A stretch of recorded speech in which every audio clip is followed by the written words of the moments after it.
So welcome to this next video in this series for digital illustration.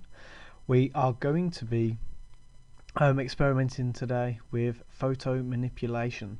So last week was a really brief sort of introduction into Photoshop and its layout, how to sort of do some basic drawings with selection tools. And this week we're going to be using the same tools, but this time adding more in there. We're going to be using the Liquify tool, the filter gallery, the smudge tool, the crop tool, and the clone stamp tool, okay, amongst some others. So a real broad range, but one that we can have a lot of fun with. So at this stage, you should have taken your photograph with your peers. So I'm going to load up mine that I've got a student to take for me. So we'll take this one here. And as you can see, before this image is ready to start editing, we do need to do some tweaking. So this image has been taken without having the white balance restored on the cameras. And the reason for this is this room that we've taken, this image was taken in, still has some green ceiling and a green floor and a green door from where where the green room, because it's an ex-green room, and obviously that light that's been reflected has obviously impacted this. So the first thing we're going to do is I'm just going to tidy up the levels. So this should change the shadow in, and it should make the light parts lighter, the dark parts maybe a little bit darker, and so forth. So I'm going to load that back up.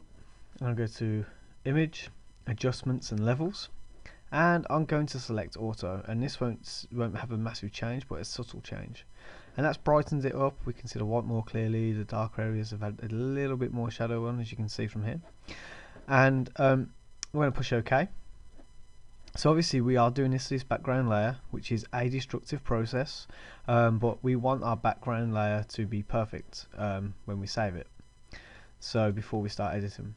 So the next thing to do is fix this color issue from where the green walls have impacted this image, and we're going to go to Image, and I'm going to go to Auto Color. So this is a pretty reliable tool. As you can see, it's now sort of cleaned that image up. And finally, the last sort of step of the process that I want to go through is to crop this image down. As you can see, although there were grids when this image was taken, as you will see on your own cameras, it's still not completely framed very nicely in terms of a portrait. So with the crop tool selected, I'm going to go to this icon over here. I'm going to make sure my ratio is turned on and has a 6:8. Okay, so obviously we're going to use these to go onto the walls, the classroom, and as part of that process, we want to be able to them all to be consistent. So 6:8 is sort of the rule of thumb here. So I'm going to pull this image down. I'm going to have my eye line meet roughly around the center of interest, and I'm just going to bring in this side over here, just so we've got that framed nicely, so we've got sort of an equal balance of negative space either side of the image. And I'm quite happy with that there. I mean, it's still not perfect, my shoulders are a little bit off from each other, but generally I can see the side of the head, I can see my ear, and I can see my eyes. So this means at this point that I've got plenty to play with in terms of facial features. Okay, so I'm going to push enter, and there we go. So we have our background image, which we obviously want to keep and don't want to be able to impact. So I'm going to go down and duplicate this. I'm going to drag this down to this sticky pad, if you remember from the last lesson. I'm going to hide this background image, and hopefully that will mean I won't be able to do anything on it. Cool. So with our background copy, let's just Control Z. Oh, Control Z that. I don't know what's happening there. Let's just pull that back in. Oh, okay. We're going to start to edit these. So obviously the focus of this is to caricature the face, which means to exaggerate the features. So in lesson I would have asked you for various ideas and effects. For this one I'm going to enlarge in the eyes, enlarge in the eyebrows, maybe make my ear bigger, and bring in my chin, and actually probably bring in my body as well, just for sort of the full effect. So I'm going to create another copy of this as well, just as sort of backup for later on. But I'm going to work on this background copy, and I'm going to call this Liquify experiment. Okay. And it's really good to name your layers with what you've done on them or what you intend to use on them, because this way you know what you're sort of looking for. And with that selected, I'm going to go to Filter, and I'm going to go to Liquify. And this will bring up this pop-up menu, and there's various tools to use within this menu, but we are literally just going to focus on the forward warp tool. Okay, and on this right hand side we have we can change the size of our brush, and we can change the amount of pressure that's used. Now on the keyboard you'll see the two square brackets. You can push those to increase and decrease the brush, okay, which is really useful in terms of speed. So the very first thing I'm going to do is I'm going to focus on the eyes, and I'm going to bring up the eye. So Control Z or Command Z if you're on Mac will allow you to play around with those, and I'm just going to start to bring out this eye. Okay, and you can see very quickly we're starting to get this really warped sort of childish looking eye, which is really cool. And I'm just going to spread this out, and then I'm going to bring this up. Okay, got this sort of really horrible crease around the eyebrows. So I'm going to take it back a couple of steps. So I'm going to push Control or Command Alt and Z, depending if you're on Windows or Mac. And I'm just going to take it back a little bit more, just so I can get some more of the eyebrows. So I'm probably actually going to pull the eyebrows up first. So I'm just going to start to bring those out before I even touch the eye. Okay, and I'm just going to pull that up to there. I'm going to really exaggerate that feature. I'm going to bring this one out over here. Oh, so you can see I'm going to start to warp the shape of the head, so you may want to make the brush smaller around these parts just to make sure that you're sort of really sticking with the bits that you want. And it's just a game of sort of pulling and taking away, moving out, and just until you get that right feel. Again, that's just going to need some tidy up there. And so let's just take this one up to sort of match the other side.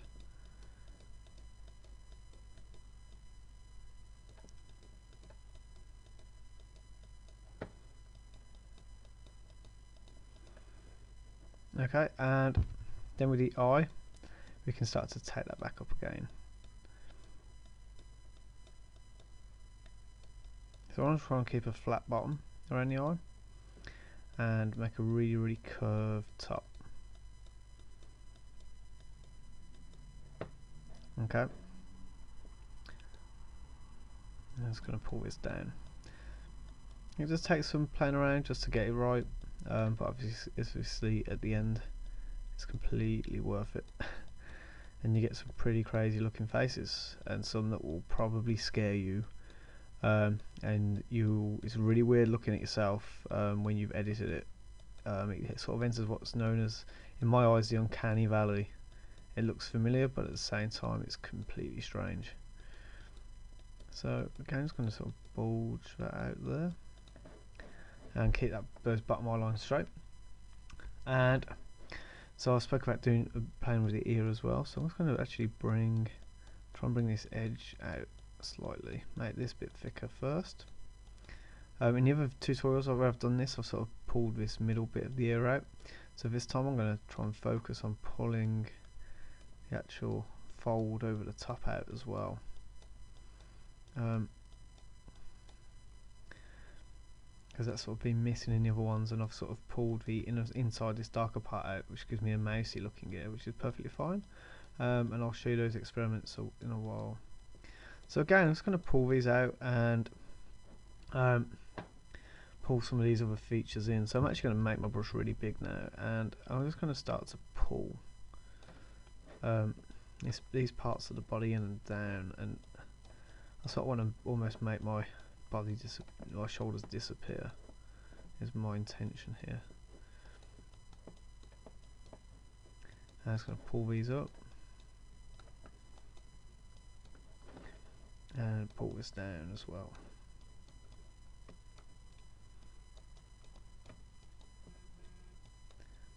Let's try and keep that a bit more rounded.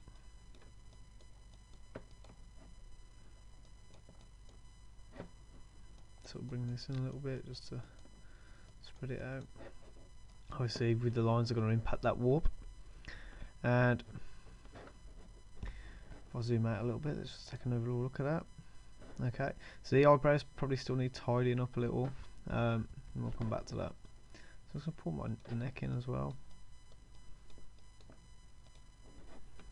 And I'm just going to try and tidy these up slightly by pulling them out.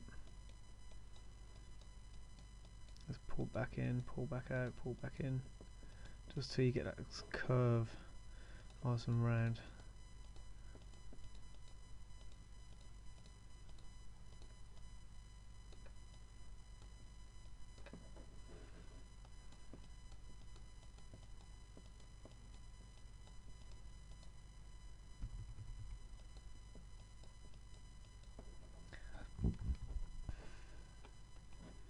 And with the nose, I think I'll probably just take that in a little bit.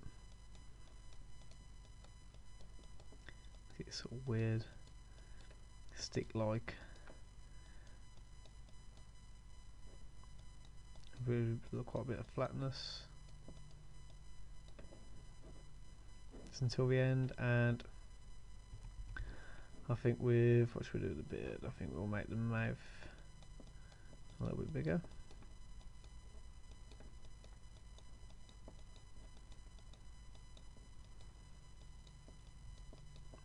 Just sort of bring his lips up.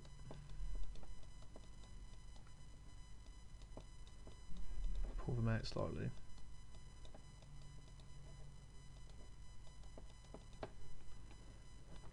And in the hair, I'm just gonna actually bring it out a little bit.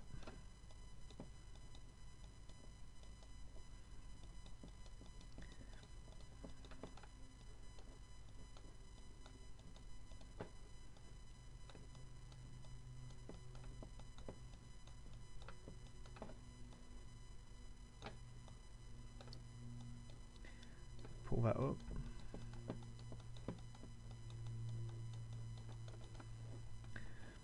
And so just bring that into a straight line around here.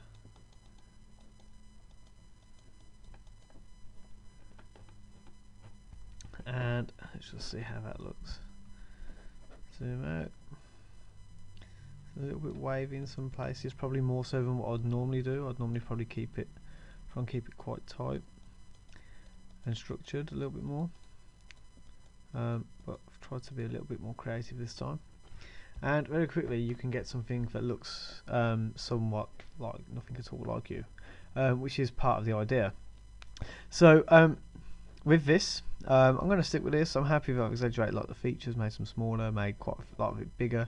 The overall head shapes remain the same generally. The body's been sort of brought in. I might just make that a little bit, bring that in a little bit more. Actually, yeah, let's bring it in, let's accentuate it a little bit further. Let's just bring these shoulders down completely.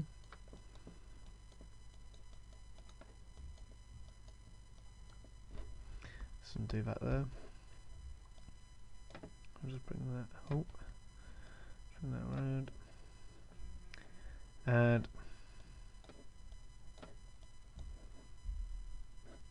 yeah, okay, and I'm quite happy with that, so I'm going to push OK. And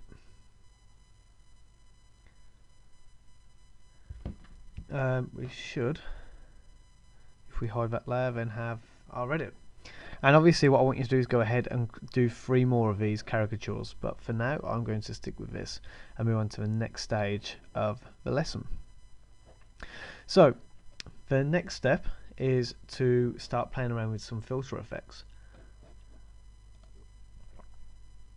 And to do this, in the filter gallery, we're going to go down to filter gallery. So in filter, sorry, we're going to get to filter gallery is what I was meant to say there. And this will bring up a whole range of effects, okay? And some of the ones that we're going to play around with, especially in the later sort of experiment, is the cutout, which can be found under artistic. And within this menu set, it's the same sort of layout. We've got some effects, we've got where that's presented, and we can change on the right hand side some of the settings to that. So here we have the number of levels, so that's the number of sort of colours that are presented. And in this bottom we can see the a loading bar. Okay, so this is a really cool way of actually using photo manipulation to actually create your sort of characters and a visual style for your story. And we're just going to turn some of these up, and you can see it loading down here now. And that's one effect that we can use. And again, you can just work your way through these. We've got poster edges, things like that as well, and you can see all the different styles, and you can experiment. Now what's really cool about this feature is you are able to layer up these techniques. Okay, so I'm going to take the torn edge, as you can see here. I'm going to create a new layer, and on this new layer I'm going to add the plaster, and you can see that if we hide that before image, we've added the plaster on, which gives it this sort of bevel and emboss effect. It makes my character stand out in this sort of really cool, quirky visual style.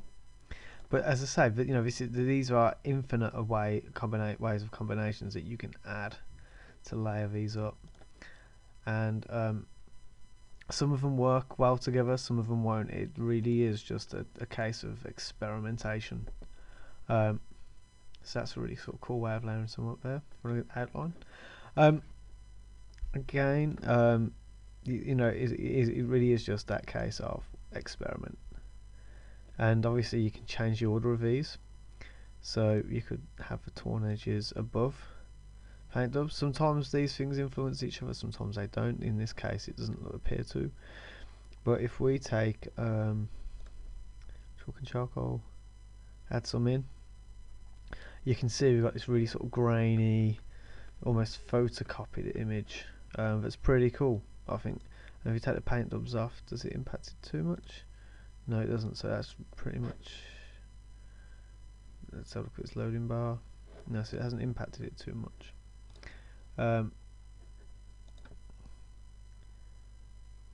Again, so you can work through these. You can sort of add them up and work out your visual style. Or a visual style. So I'm going to use cutout, and underneath cutout I'm going to have see if I can have watercolor, see if it actually does anything to this. It is working something out down here, and it's taking its time, which means hopefully there's been some form of impact.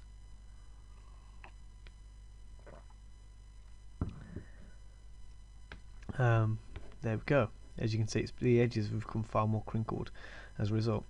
So we say I want to keep the cutout and watercolor on this layer. Click OK, and I'm going to rename this layer Liquify, watercolor and cutout.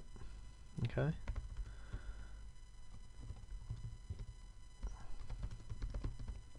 And I want you to experiment with these.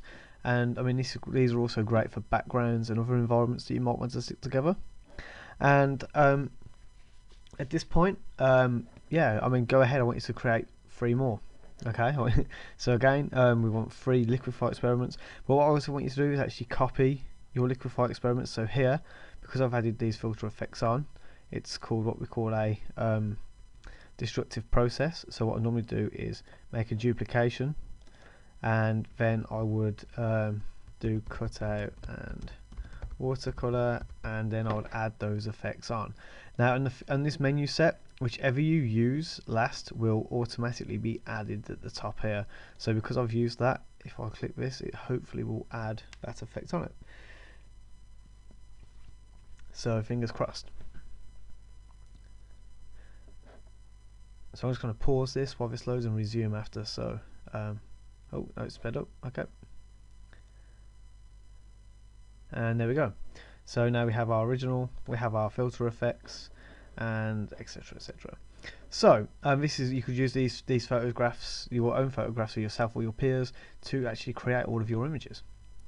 So with that in mind, so I want three Liquify experiments, and then 3 more of the filter gallery experiments, and save your work, send it to me, and we'll add these to the gallery that's going on the walls. So in the next video, we're going to be building on this lesson, which has been a sort of a bonus lesson for everybody, in which we're going to create this really crazy looking character, which is in this one, and using all of these same effects and the same effects that we've been using previous weeks, and looking at the clone stamp tool and the smudge tool, which I mentioned at the beginning. Okay.